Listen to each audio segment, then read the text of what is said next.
મિત્રો, ત્રણ દરવાજા અને ભદ્રના પાથરણા બજાર સાથે દરેક અમદાવાદીની ઘણી બધી યાદો જોડાયેલી છે.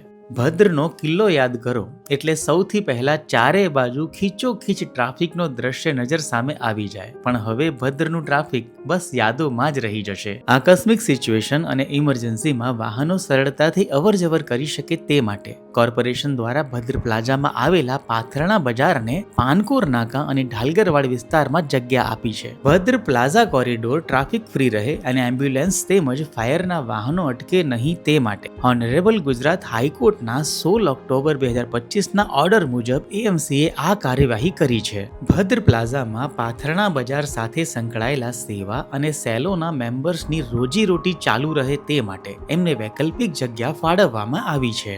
માં ભદ્રકાળીના મંદિર સાથે લાખો લોકોની આસ્થા જોડાયેલી છે. પાથરણા બજારને તાત્કાલિક ધોરણે ખસેડાતા મંદિરની આસપાસ ટ્રાફિકનો પ્રશ્ન પણ ઉકેલાયો છે. મિત્રો, ભદ્ર પ્લાઝાને ફાઇનલ ટચ અપાઈ રહ્યું છે. હવે તમે અંદરથી પણ માં ભદ્રકાળીના કિલ્લાના દર્શન કરી શકશો. પુરાતત્વ વિભાગ દ્વારા રીકન્ઝર્વેશન ચાલી રહ્યું હોવાથી ભદ્રના કિલ્લામાં પ્રવેશ મર્યાદિત હતું, પણ હવે નગરદેવીના કિલ્લાના દરવાજા બધા માટે ખુલી ગયા છે. હું તો ભદ્ર જઈ આવ્યો. તમે ભદ્રના કિલ્લે કે ત્રણ દરવાજા જાઓ તો મારી સાથે તમારો અનુભવ શેર કરવાનું ભૂલતા નહીં.